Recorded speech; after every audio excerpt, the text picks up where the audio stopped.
Lo buang waktu, buang umur lo, Betul.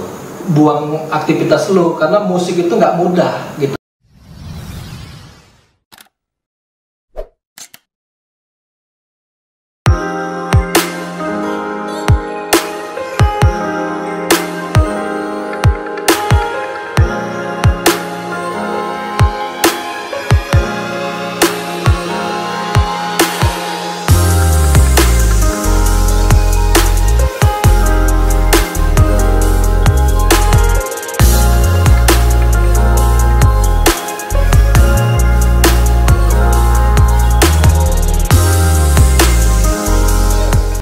Oke guys, balik lagi di Chatting Beras channel yang memberikan informasi, edukasi, dan yang pasti motivasi. Hari ini guys, kita kedatangan seorang tamu yang sebenarnya anak 90-an nih, yang banyak yang tahu. Dia ini adalah salah satu personel dari suatu grup band yang cukup dikenal, yang alirannya punk rock. Nama bandnya itu Funky Kopral guys, pasti anak 90-an.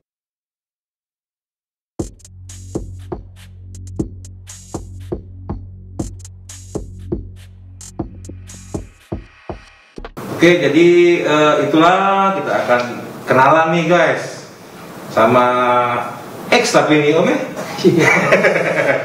Iya, X, oke lah. Tapi di sini kita akan sharing-sharing guys pengalaman beliau waktu masih menggawangi band Funky Kopral. Oke Om, mungkin boleh Om memperkenalkan diri sambil ya, oke. Iya. Halo guys, gua Henry, tapi sekarang udah nggak lagi di Funky Kopral. X tadi Om ya? X, ya, X. mantan.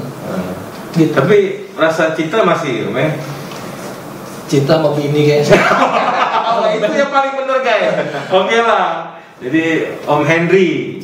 Ya, malam ini juga kita ditemenin sama orang-orang yang ya kita sudah kenal lah ya. Ada co-host dari Chatting Beras juga. Ada Om Tian dan special appearance nih.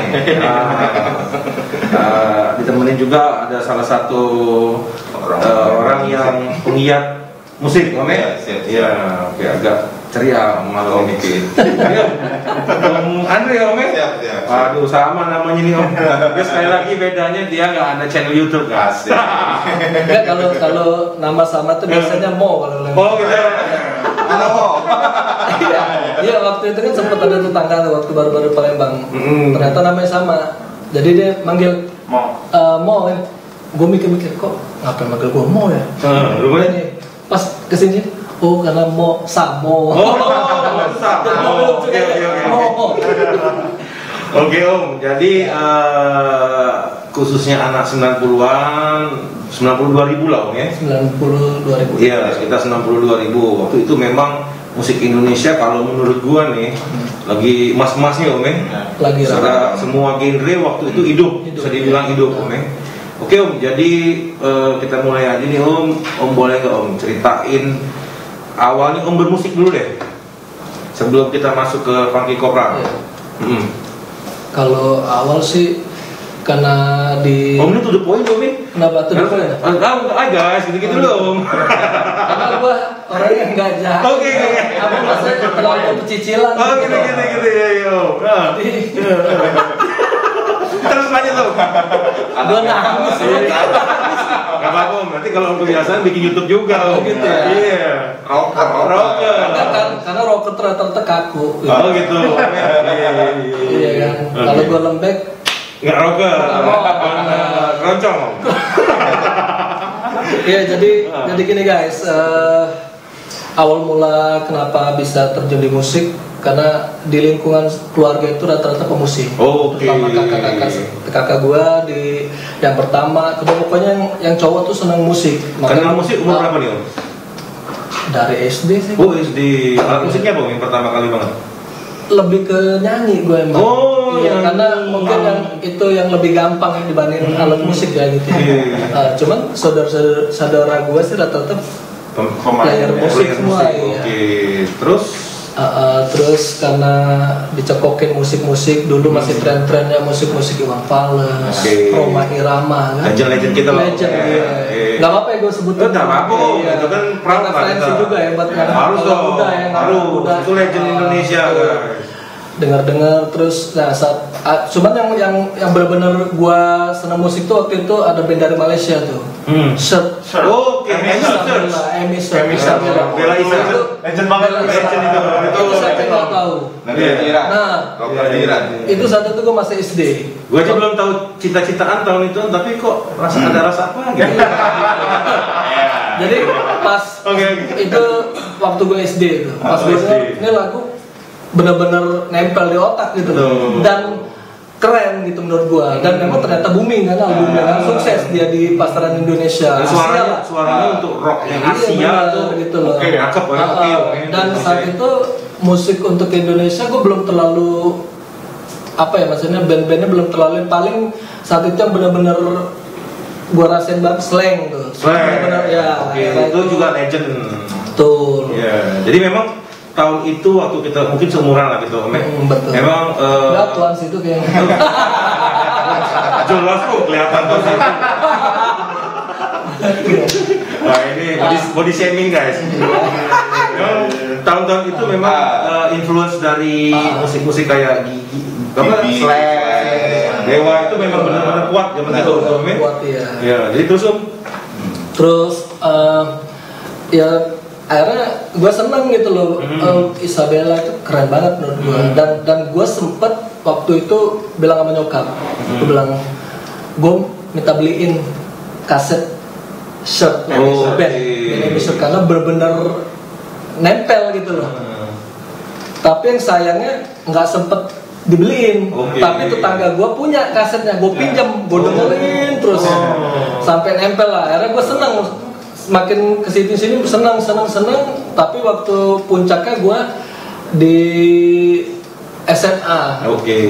Festival biasanya. Festival waktu itu. SMA-nya di. Gue sebelum ke SMA, SMK. Di Palembang. Di Palembang. Ya waktu itu kan karena gue SD sempet pindah. Almarhum bokap waktu itu kan pindah tugas dari Bengkulu, terus pindah lagi ke Lampung, dinas ke Lampung.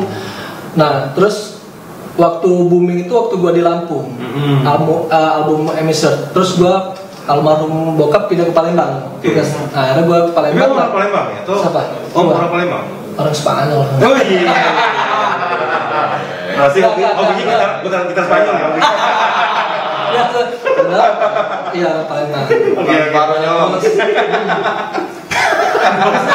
Ini konten ngomong. Fokus. Si Om ini ternyata.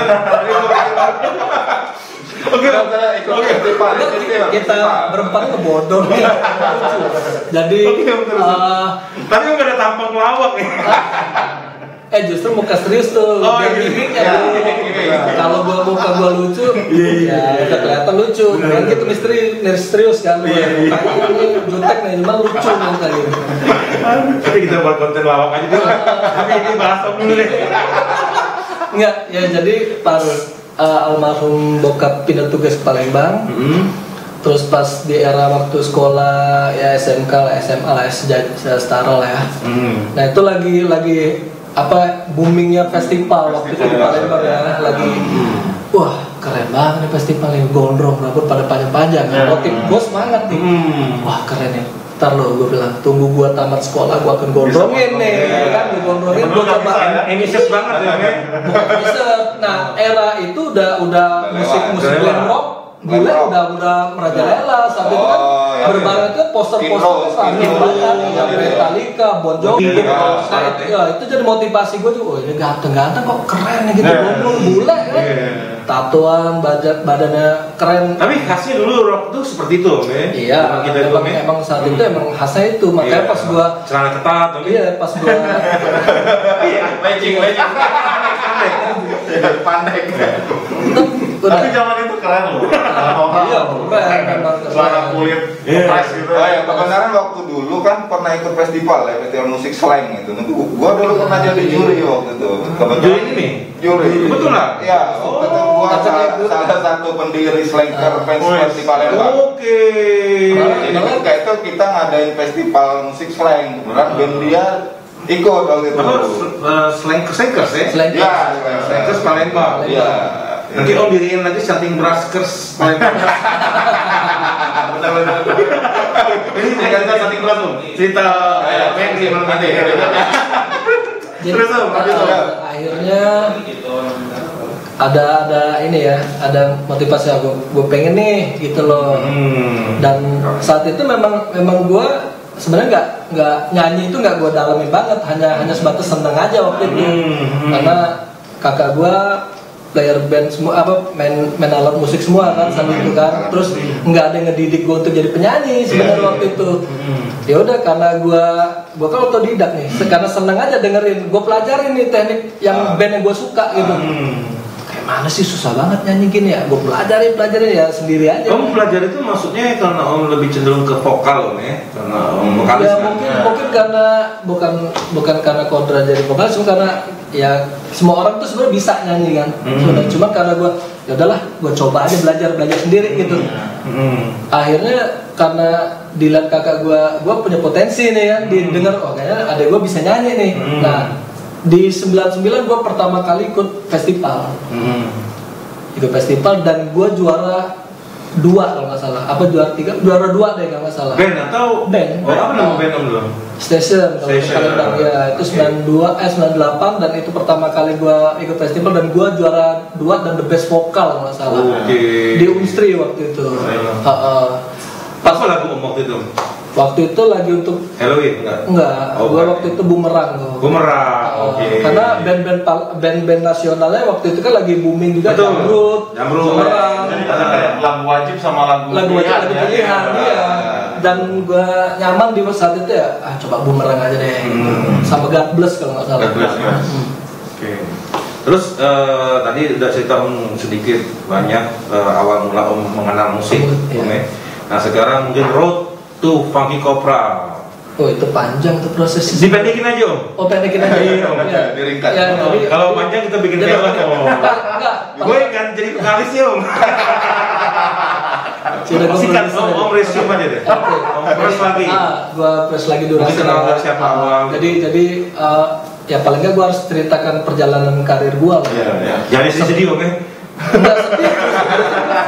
Iya, fun. Gue enjoy di Jakarta. Gue orangnya nggak gampang nangis loh. Udah habis armada gue. Jadi di 2001 gue ya dari Palembangnya ke kompetisi terus lah. Kadang menang, kadang kalah, kadang the best, kadang enggak. Di 2001 terakhir gue ikut festival Logs Delebor. Ya, jadi ini story perjalanan gue sebelum gue Funky Kopral ya. Gue singkat. Jadi gue ikut festival Logs Delebor itu tahun 2001 dan gue mewakilin 10 besar band mewakili Sumatera. Tapi hanya diwakilin kan 2 band kan. Kepilih band Bengkulu sama band Lampung. Akhirnya gue balik lagi dan gue memutuskan untuk gue berhenti deh musik. Karena menurut gue itu sudah maksimal. Saat era itu Logs Delebor itu kompetisi yang paling dahsyat. Dan ibaratnya gue Surabaya. Dan gue ngerasa bahwa gue udah bisa di atas musisi Palembang saat itu. Yang pesaing gue ternyata mereka di bawah gue karena gue mewakili 10 besar. Dan saat itu akhirnya tercapai juga cita-cita gue, rambut gue gondrong seperti itu. Ketombean nggak? Ketombean nggak? Ada, ketombean ada. Untuk gue pakai clear bro. Oh enggak, ini gitu. Oh iya. Ditutup. Positif loh. Oh iya. Pakai sampai itu nggak ada ketombe ya.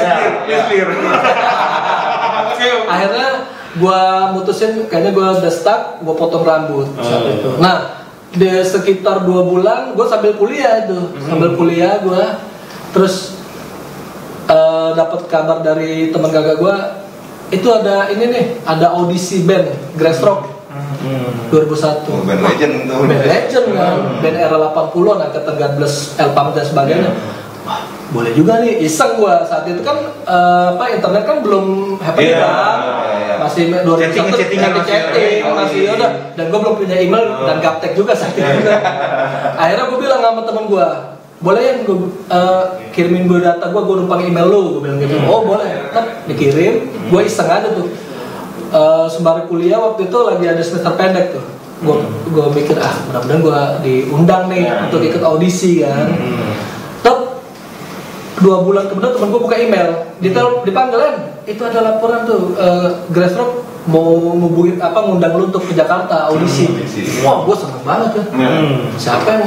Saat itu siapa yang nggak seneng karena diundang band besar kan. Saat itu udah gue telepon Mas Edi Kemput, halo Mas, ya ini gue Hendri dari Palembang. Ya, wah sorry nih katanya, audisinya udah selesai sebenarnya, udah dapat 5 kandidat vokalis. Jadi telat ceritanya. Telat. Ya gimana Mas? Tapi kalau lu mau masih ada sip kosong, masih ada 2 minggu lagi kalau lu mau ke Jakarta. Lu ada saudara nggak? Nah itu dia Mas, gue kagak ada. Waduh, terus gimana dong? Yaudah, akhirnya singkat cerita, gue ikut audisi, ketemu Benny gue. Di sini awal mula gue ketemu Benny di 2001. Benny Hadis Lagi. Saat itu gue nggak kenal kan, karena gue namanya sama-sama berjuang kan saat itu. Ikut audisi, gue kepilih jadi vokalis Grassrock. Sempet ngobrol akhirnya setelah audisi, ketemu Benny. Mainlah bro di rumah gua di Jakarta di Larangan Ciledug.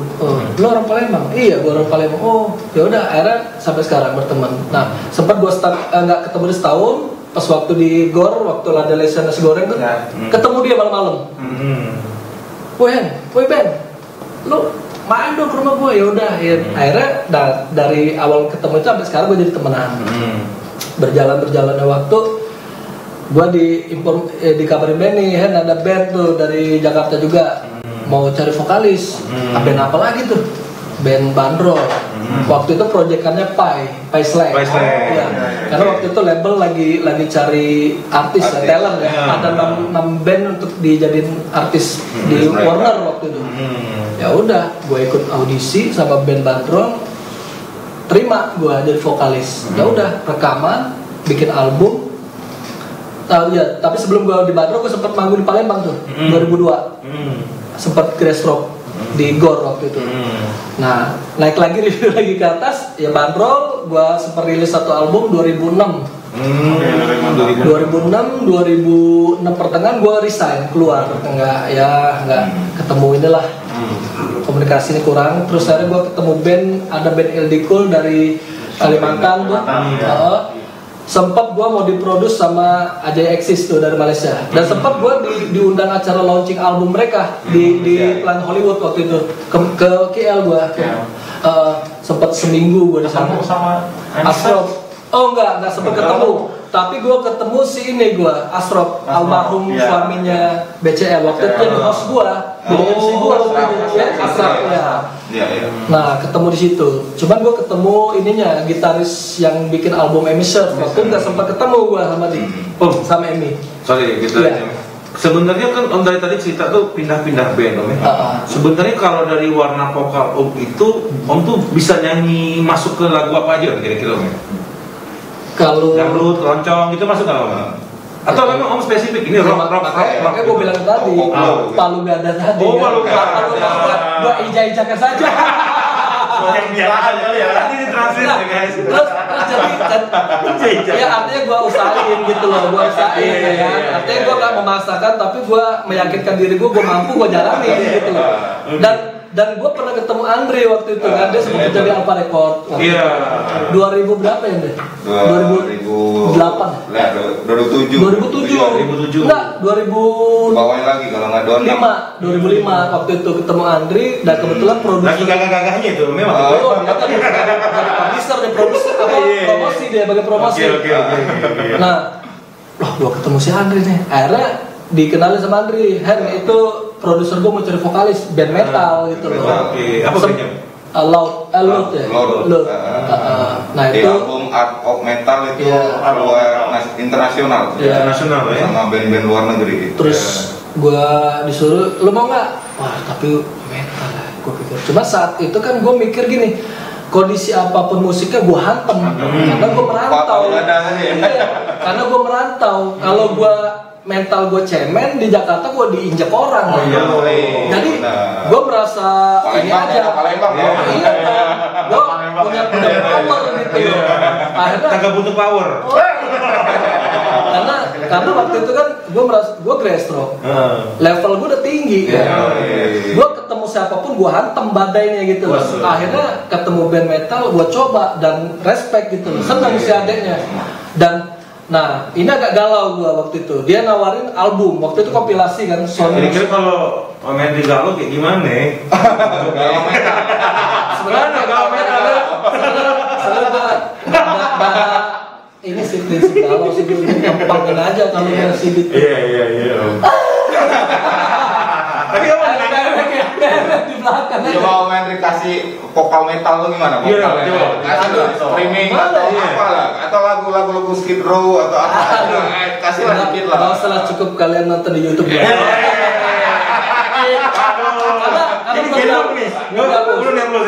Kalau mau lihat bandrol masih ada YouTube-nya, judulnya Harus, itu masih ada. Di Funky Kopral gue masih ada klip gua, itu aja dah.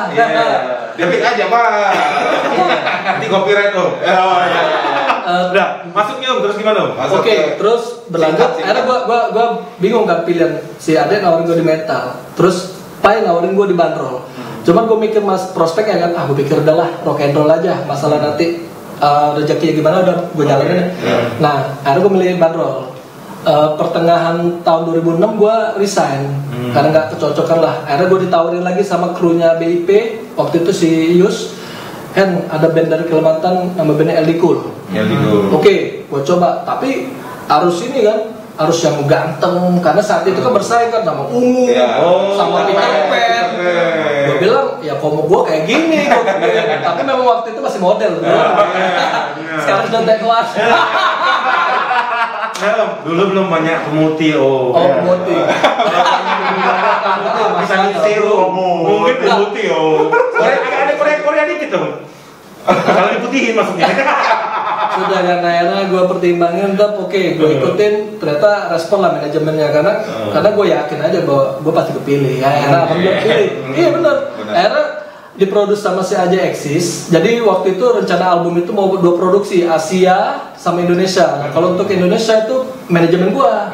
Untuk Asia si Ajay dari Singapura, Hong Kong dan sebagainya ya, Brunei. Ternyata mandek di tengah jalan juga. 2007 gua nggak gantung kan. Gua bilang akhirnya gua bilang ngambil keputusan. Coba gua tetap bertahan kan saat itu karena manajemen gua keuangannya lumayan, difasilitasin gue jalanin karena saat itu kita kan sendirian aja masih bujangan dulu. Kalau zaman dulu memang kalau masalah kayaknya Om bukan tahun gitu Om, memang agak mahal Om rockstar. Nah, kalau untuk rekaman segala macam. Sponsor. Kalau sekarang kita ngerekam di YouTube nyanyi kalau ada yang jadi gitu ya. Nah akhirnya biayanya mahal. Ada masalah konflik lah di dalam manajemen, terutama personilnya tuh, sudah akhirnya gantung tuh kondisi band. Akhirnya di 2008 gue ditelepon sama Mas Rere Grassrock. Ditelepon, iya, Hen lo di mana? Gue di Lenteng Agung Mas. Iya. Gini, Grassrock ada manggung di Pontianak, lo mau ikut nggak? 3 lagu aja. Oh ya udah boleh Mas. Karena saat itu gue stuck kan, nggak ngapain kan. Ya udah. Gua ke Kalimantan di Pontianak manggung bareng God Bless tuh, tapi nggak manggung God Bless ya, personil aja ada Ahmad Albar, Yana Tono, 1 pesawat dan 1 hotel juga, udah saya pulang. Mas Edi kemput tuh waktu di hotel, Hen, ini Funky Kopral mau cari vokalis, mau nggak lo audisional? Ya udah, sikat Mas, gue gitu ya kan. Saat itu gue memang cari peluang gitu loh, iya kan. Kopral tapi bandnya nge-funk ya, vokal gue nge-rock karena dia dominan lebih nge-rap kan. Cuman gue belaga gila aja kan. Ya udah gue datangin aja, Mas, di mana kata manajemennya di Cibubur waktu itu. Nah, ternyata manajemennya datang ke kosan gue di Manggarai waktu itu. Hendra, iya. Ini dari Mas Edi Kemput ya. Ini ada audisi Funky Kopral, lo mau ikut nggak? Ya udah boleh Mas, gue gituin. Gue datang ke kantor manajemen. Posisi, Om, jadi kan waktu itu bisa dibilang udah masuk nih ke Funky Kopral. Posisi Funky Kopral waktu itu baru atau memang formasinya atau apa awal atau gimana? Yang kita tahu kan di Funky Kopral kalau gue dulu dengar kan ada Bondan nih, Bondan Fade to Black ya. Nah itu gimana? Cerita dikit dong soal masuknya atau formasi Funky Kopral waktu itu. Kalau Funky Kopral mereka udah dari 99 sih. Dari 99. Udah ngeluarin album duluan. Nah 99. Tapi Om jatuhnya edisional awalnya Om. Enggak. gue langsung, nah saat itu memang posisinya si vokalisnya si Angga itu keluar. 2007 keluar dan kosong, nggak ada vokalis. Nah makanya mereka cari vokalis, kita audisi. Gue masuk, ternyata mereka cocok. Gue bilang bahwa kalau gue nggak cocok sama lu, gue mundur gitu loh. Tahu diri, tapi mereka respect sama gue. Seneng, oke ya udah. Nah saat itu proses gue rekaman, sempat rilis album keempat tuh bareng Funky Kopral, label gue waktu itu Naga Suara. Naga Suara. Terus rilis lagi itu 2013 gue rilis album, 2010 gue rilis album yang Bukan Hidupku. Terus 2013 album kelima gue rilis, judulnya udah 5 album, pas album gitu ya. Gitu. Coba tapi copyright ya kalau Om sedikit ini enggak streaming aja, streaming. Apa tuh? Vokal streaming, metal, copyright gitu lah. Jadi gue pengen nyanyiin salah satu lagu tapi takutnya kita copyright. Nggak usah ya. Nanti berapa lama Om di Funky Kopral? Gua tuh sempat berapa album? Sempat 2 album dan gua sempat 8 tahun sama mereka. 8 tahun. Lumayan tuh. Band paling lama. Dan gua nganggap ini band abadi buat gua, maksudnya gua bakal bertahan lama. Ternyata ya sudahlah, memang sudah ininya jalan ya. Ya udah kita. Dan mungkin kan bukan kita bicara soal. Nah endingnya sedih nih bro. Ketemu kan sedihnya kan. Gue bikin konten baru Starting Rush drama. Mau nangis nanti. Iya. Mau nangis, mau saling kasih, ketemu pengen lama kumpul, pelukan nanti boleh deh. Tapi jangan belum. Oke.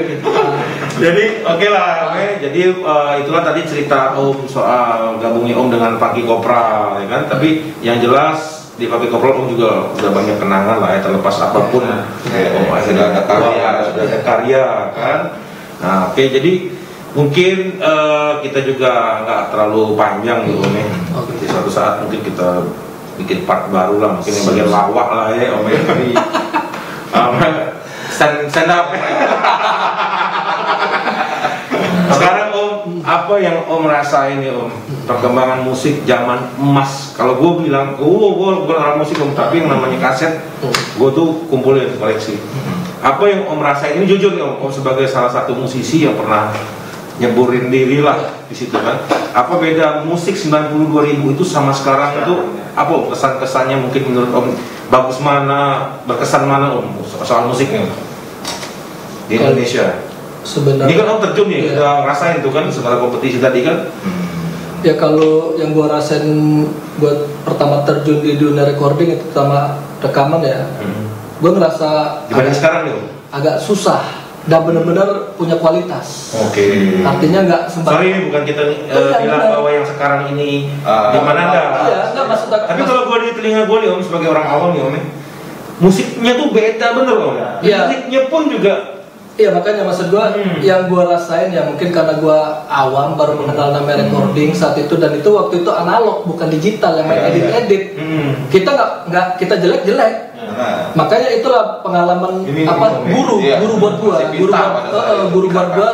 Oh ternyata rekaman itu seperti itu gitu. Dan bahkan gue sampai ngedrop bahwa gue nggak bisa nyanyi nih kayaknya. Iya, nggak segampang kita bayangin. Nah perbedaannya itu untuk yang era digital 2000-an itu agak sedikit mudah ya karena editing semua orang nggak bisa nyanyi karena kecanggihan teknologi sih menurut gua. Nah perbedaan musik sekarang sama dulu menurut gua nggak jauh beda sih. Lebih karena era dulu lebih variatif gitu kali Om. Iya kalau sekarang nih karena sudah canggih dan gampang loh. Karena begini Om, kalau menurut gua ini gua bukan sok tahu nih guys ya. Cuman kan ini apa yang gua rasain pada zaman gua. Zaman kita itu kan seluruh genre muncul Om. Bisa dibilang seluruh genre muncul. Mungkin pas zaman 10 tahun ke belakang kan pop Melayu lah Pak. Kita benar Melayu kan. Sekarang sudah ada EDM istilah digital ini.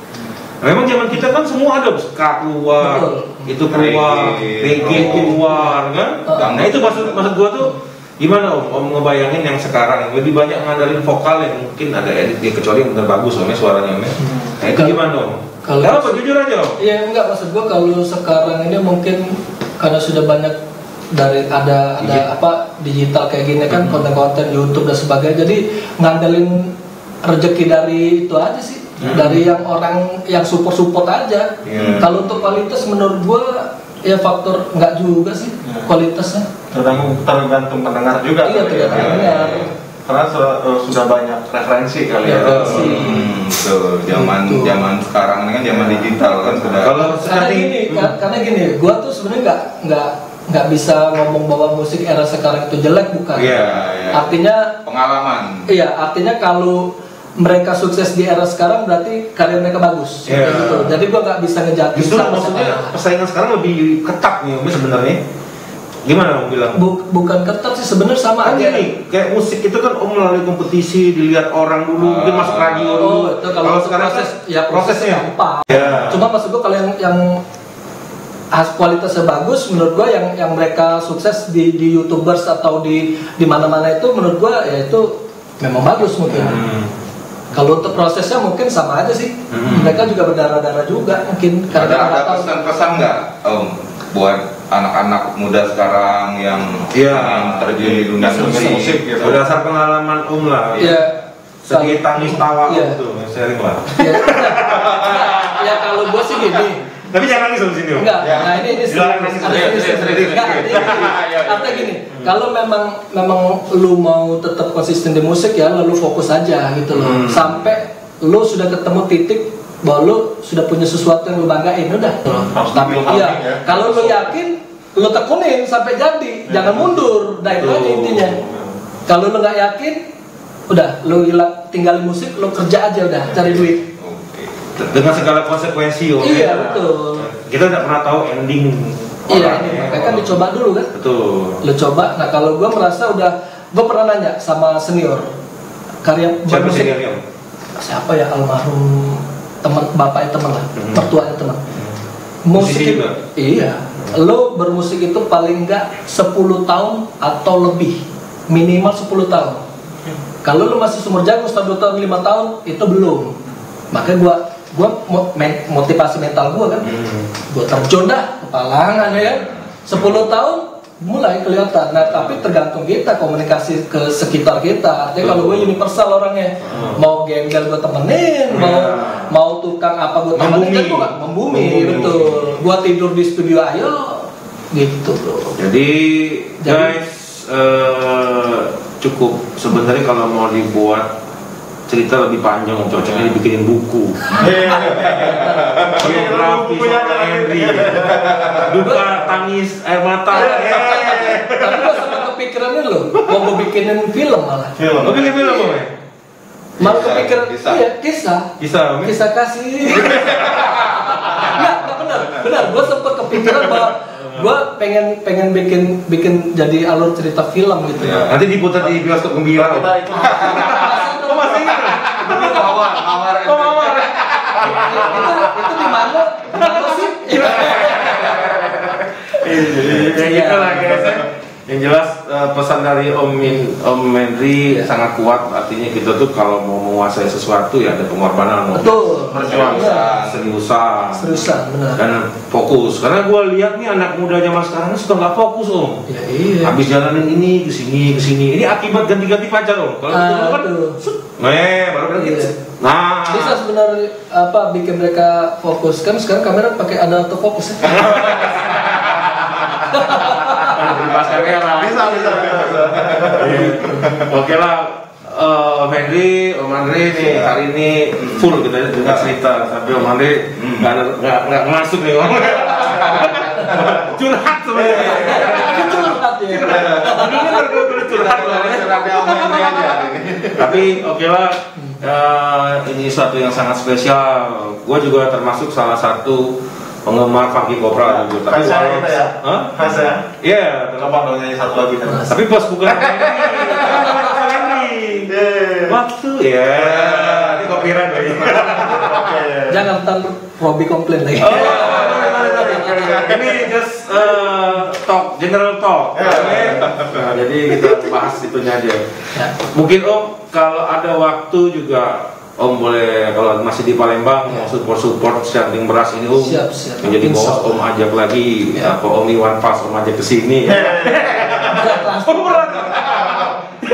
Ada Iwan sih tetangga. Itu Iwan Fals beneran. Bisa gua. Fals Bisa beneran. karena rumahnya Iwan tuh di dekat base camp Pangi Kopra. Siapa tahu? Benar. Bisa. Iya, gitu. Tergantung ampaunya. Tunggu 4.000 ya. 4.000 kita Om tiap hari ulang. Nomor rekening udah ada belum? Aduh, udah bicara dulu. Ya, itulah jadi kalau bicara duit gitu loh. Panjang Om. Kita belum ada sponsor Om. Amin, mudah-mudahan sponsor. Oh, amin. Coming soon. Siap. Oke guys, jadi seru nih. Di luar dugaan gua nih datang ke sini awal kayak apa? Serius. Cool. Ternyata bocor guys. Oke, nggak stop nih. Gitu guys ya. Di lain kesempatan mudah-mudahan kita ketemu lagi Om Henry. Sekali lagi ke sini mudah-mudahan sudah monet nih. Oke, itu tadi. Jangan lupa tonton terus Canting Beras, like, share, dan subscribe. Oke Om, Canting Beras,